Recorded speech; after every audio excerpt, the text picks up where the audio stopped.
పెట్టాలనేది నేను డిమాండ్ చేస్తా ఉన్నా. రైతు కూలీలకు ఏదైతే సంవత్సరానికి 12,000 రూపాయలు ఇస్తామన్నారో దానికి 10,000 కోట్లు అవుతుంది, అది కూడా బడ్జెట్లో పెట్టాలని నేను డిమాండ్ చేస్తున్నా. అన్నిటికన్నా మించి ఏంటంటే ఇవాళ ఆల్రెడీ ఫిబ్రవరి, యాసంగికి సంబంధించి ఇంతవరకు రైతు భరోసా రాలేదు. తక్షణమే రైతు భరోసా నిధులు విడుదల చేయాలని నేను ప్రభుత్వాన్ని డిమాండ్ చేస్తున్నా. మరి ఈ సందర్భంగా ఒక మాట ప్రజలందరికీ గుర్తు చేయాలి. నిన్న మొన్న రేవంత్ రెడ్డి గారు చాలా దగ్గర సభలలో ఒక మాట చెప్పారు, మేము రైతు రుణమాఫీ 100కు 100% చేసినామని చెప్పారు. చేయలే. మీరేం చేసిండ్రు? మొదలు మీ అంతటా మీరే ప్రభుత్వం నుంచి 44,000 కోట్లు అయితే రైతు రుణమాఫీ అవుతుందని చెప్పారు. కానీ చేసింది ఎంత? 21,000 కోట్ల రూపాయలు. కానీ క్యాబినెట్ డెసిషన్ చేసింది ఎంత? 28,000 crores. అంటే 28,000 కోట్లు రైతు రుణమాఫీ చేయాలని క్యాబినెట్ చెప్తే మీరు చేసింది 21 కోట్లు. పైగా ముఖ్యమంత్రి గారు ఏమాత్రం మొహమాటం లేకుండా నేను 100% రుణమాఫీ చేసిన అంటారు. నేను ముఖ్యమంత్రి గారికి ఛాలెంజ్ విసురుతా ఉన్నా, మీ మహబూబ్ నగర్ పోదామా, మా నిజామాబాద్ వస్తారా, లేకపోతే హైదరాబాద్లో సెక్రటేరియట్కి మమ్మల్ని రమ్మంటారా? జాగృతి వల్ల వస్తాం, రుణమాఫీ కానీ రైతులందరినీ తీసుకొని వస్తాం. ఖచ్చితంగా మీరు 50% మంది రైతులకు రుణమాఫీ చేయలేదు. ప్రతి జిల్లాలో ప్రతి చోట ఎక్కడికి పోయినా రైతులు బాధపడతా ఉన్నారు. నిజంగా మీకు చిత్తశుద్ధి ఉంటే ఆ ఏదైతే మిగతా 50% మందికి రుణమాఫీ కాలేదో ఈ బడ్జెట్లో పెట్టి రుణమాఫీ చేయండి. ఎగ్గొట్టకండి దయచేసి రైతులకు. రైతన్నలు ఇబ్బందిలో ఉన్నారు. ఇప్పటికే మీరు యూరియా కూడా ఇవ్వలేని పరిస్థితులలో, మేనేజ్ చేయలేని పరిస్థితుల్లో రైతులు ఇబ్బంది పెడుతున్నారు. ఇది కరెక్ట్ కాదు. ముఖ్యమంత్రి గారు నిజాలు చెప్పండి ఇప్పటికన్నా అని చెప్పి మేము వారికి హెచ్చరిక చేస్తూ ఉన్నాం. అదేవిధంగా విద్యార్థులకు సంబంధించి ఫీ రియంబర్స్మెంట్ 11,000 కోట్లు బకాయిలు ఉన్నాయి. నేను పదే పదే చెప్తూ వచ్చాను, ఈ ఫీ రియంబర్స్మెంట్ డబ్బులు ఇవ్వకపోతే అందరికన్నా ఎక్కువ బాధపడేది మా ఆడబిడ్డలు. ఆడపిల్లలు చదువు అనిపించి ఇంట్లో కూర్చోబెడతారు.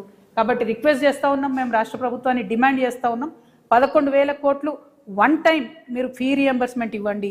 ఇచ్చి తర్వాత మంత్లీ ఇస్తారా, క్వార్టర్లీ ఇస్తారా, ఒక క్యాలెండర్ ఇవ్వండి. కానీ ఇవ్వండి. ఇబ్బంది అవుతుంది విద్యార్థులకు. చిన్న విద్యా సంస్థలు మూతపడిపోతున్న పరిస్థితి ఉంది. కాబట్టి 11,000 కోట్లు ఫీ రియంబర్స్మెంట్ ఇవ్వాలని చెప్పి నేను డిమాండ్ చేస్తూ ఉన్నా. ఈ ఆర్టీసీ కార్మికులకు సంబంధించి నిన్న మళ్ళా ముఖ్యమంత్రి గారు అబద్ధం చెప్పారు, 50,000 మంది కార్మికులు ఉన్నారని చెప్పారు. దారుణం ఏంటంటే తెలంగాణ రాకముందు 52,000 మంది కార్మికులు ఆర్టీసీలో ఉంటే 10 ఏళ్ళ బీఆర్ఎస్ 2 ఏళ్ళ కాంగ్రెస్ కలిసి ఇప్పుడు అది 32,000 మందికి వచ్చింది. అంటే 20,000 మందిని ఫోర్స్ చేసి ఉద్యోగాలు మాన్పించారు ఆర్టీసీ వాళ్ళను. వీఆర్ఎస్ ఇచ్చిర్రు, రకరకాల ఇబ్బందులు ఇచ్చిర్రు. 10 రూపాయలు టికెట్ కొట్టకపోతే కండక్టర్లు తీసేసినటువంటి పరిస్థితులు చాలా ఉన్నాయి. ఇప్పుడున్నటువంటి పరిస్థితుల్లో మొన్న జగిత్యాల్లో ఒక ఎగ్జాంపుల్ జరిగింది. ఒక బస్సులో 170 మంది ఎక్కిరు ఫ్రీ బస్సు పెట్టిన తర్వాత. వెనుక 2 టైర్లు ఊడిపోయినాయి. దేవుడి దయ వల్ల ఏం పెద్ద ప్రమాదం జరగలేదు. కానీ కండక్టర్ సస్పెండ్ చేస్తారు. ఇట్లాంటి ఇన్సిడెంట్స్ ఏం చేస్తాడు కండక్టరు, డ్రైవరు? మీకుండాల చిత్తశుద్ధి. ఆర్టీసీని దయచేసి రాష్ట్ర ప్రభుత్వంలో విలీనం చేయాలి, ఆ ప్రక్రియను ప్రారంభించాలి. ఎట్ ద సేమ్ టైం మీరు ఏదైతే ఎలక్ట్రిక్ బస్సులు పెడతామంటున్నారో ఆలోచన మంచిదే, కానీ ఆ పెట్టే ప్రతి ఎలక్ట్రిక్ బస్సులో మా ఆర్టీసీ అన్ననే డ్రైవర్గా ఉండాలి, ప్రైవేట్ వాళ్ళు ఉండడానికి వీలు లేదు. ఆ విషయాన్ని పాటించకుండా ప్రభుత్వం ఆర్టీసీకి ద్రోహం చేస్తున్నది. కండక్టర్లను, డ్రైవర్లను ప్రైవేట్ వాళ్ళని పెడుతున్నది. అది కరెక్ట్ కాదు.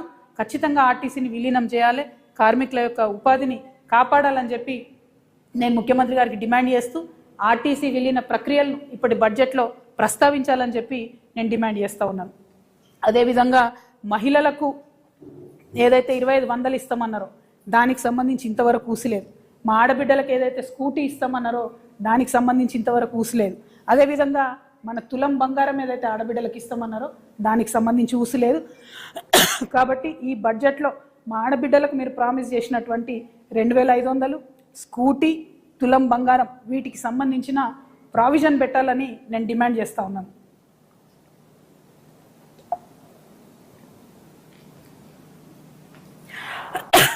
అదేవిధంగా చాలా కీలకమైన అంశం, మన తెలంగాణ భవిష్యత్తుకు సంబంధించినటువంటి అంశం. మీరు ఎన్నికల్లో ఎన్నికయి గద్దెనెక్కడానికి అత్యంత కీలకంగా ఉన్నటువంటి తెలంగాణ యువతకు సంబంధించినటువంటి అంశం. మీరు ఎన్ని ఉద్యోగాలు ఇస్తామన్నారు? మొదటి సంవత్సరంలో 2 లక్షలు ఇస్తామన్నారు. ఇప్పటి వరకు పాత ప్రభుత్వం ఇచ్చినటువంటి ఉద్యోగాలకే మీరు పత్రాలు ఇచ్చుకుంటూ తిరుగుతున్నారు.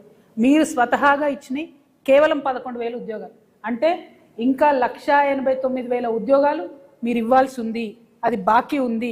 ఈ బడ్జెట్లో నేను డిమాండ్ చేస్తూ ఉన్నాను, 1,89,000 ఉద్యోగాలకు సంబంధించి వాళ్ళని తీసుకుంటే ఎన్ని జీతాలు ఇవ్వాల్సి వస్తాయో ఆ అమౌంట్ని మీరు ఈ బడ్జెట్లో పెట్టండి. మీ యొక్క చిత్తశుద్ధిని నిరూపించుకోండి. జాబ్ క్యాలెండర్ ఇవ్వండి. ఏ నెలలో ఏ పరీక్ష పెడతారో పిల్లలకు క్లారిటీ ఇవ్వండి. ఇబ్బంది పడతా ఉన్నారు, ఆత్మహత్యలు చేసుకుంటా ఉన్నారు, కోట్లకు పోయి కేసులు వేసి కొట్లాడుతూ ఉన్నారు. మీరు ఏదైతే ఎన్నికల ముందు ఏం చెప్పిండ్రు, బీఆర్ఎస్ పార్టీ ఉద్యోగాలు ఇవ్వలేదు పిల్లలకు అన్నారు, బీఆర్ఎస్ పార్టీ పరీక్షలు నిర్వహించలేదన్నారు. మరి మీరు చేస్తున్నది ఏంది ఇప్పుడు? ఆ విషయాన్ని ముఖ్యమంత్రి గారు గమనించి 1,89,000 మందికి సంబంధించి ఆ ప్రావిజన్ని బడ్జెట్లో పెట్టాలని చెప్పి నేను డిమాండ్ చేస్తూ ఉన్నాను. ఇట్లా ఒక్కొక్క అంశాన్ని బడ్జెట్లో చాలా స్ట్రాంగ్గా మేము స్టడీ చేసిన ప్రతి ఒక్క అంశాన్ని కూడా మేము ఖచ్చితంగా బట్టి విక్రమార్క గారు వారు ఆర్థిక శాఖ మంత్రి కాబట్టి జాగృతి తరఫున వారికి ఒక వినతి పత్రం కూడా మా అధ్యక్షుల వారు అందరూ కూడా వెళ్ళి ఇచ్చి రావడం జరుగుతుంది.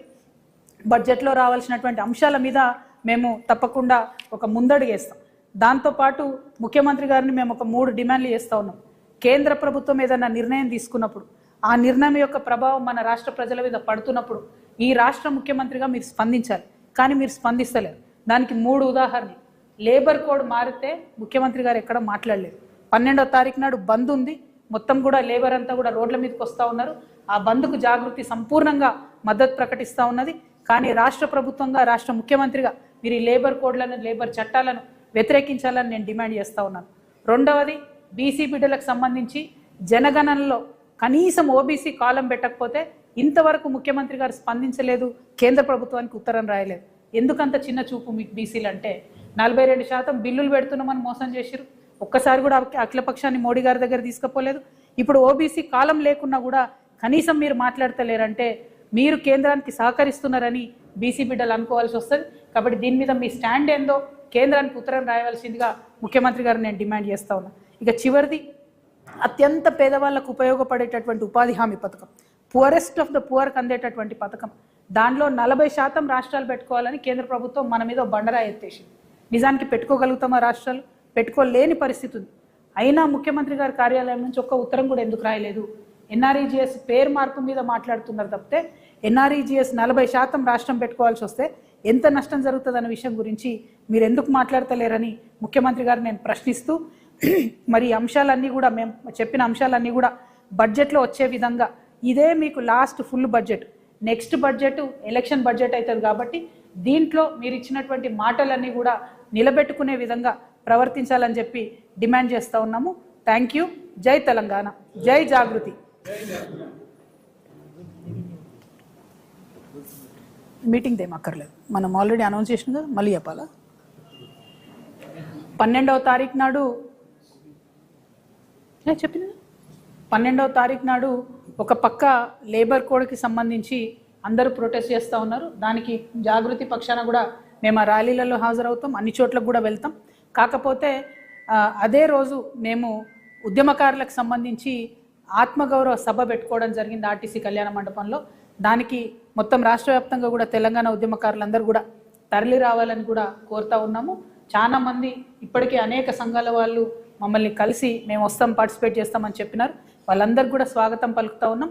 ఉద్యమకారుల ఆత్మగౌరవాన్ని నిలబెట్టే విధంగా మనందరం కలిసి ఉమ్మడి కార్యాచరణ తీసుకోవాల్సినటువంటి అవసరం ఉంది కాబట్టి ఆ సభను విజయవంతం చేయవలసిందిగా నేను విజ్ఞప్తి చేస్తూ ఉన్నాను. Thank you. జై తెలంగాణ. क्या है?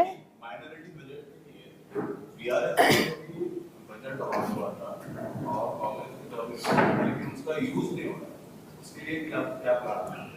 और सेकंड क्वेश्चन है फ्यूचर बेस्ड कि जुबली हिल्स में अकबरुद्दीन अमीर साहब कह रहे हैं कि कांग्रेस को जो है हमारी वजह से जो है वहाँ जीत मिली, तो फ्यूचर में उनका यही कहना है कि तेलंगाना में कोई भी सीएम बनता है, कोई भी हुकूमत बनाता है, तो वो उनके साथ एमआईएम के साथ मिलकर जो है वो काम करना पड़ता है। इन फ्यूचर आप जब इक़्तिदार में आएंगे तो क्या आप अलायंस करेंगे? देखिए, बहुत अच्छा सवाल पूछे आप। माइनॉरिटी का बजट बीआरएस में भी जो आया वो भी पूरा खर्च नहीं हुआ। इनफैक्ट पूरा माइनॉरिटी फाइनेंस कॉरपोरेशन तब सा हो गया बीआरएस के हुकूमत में। कांग्रेस आने के बाद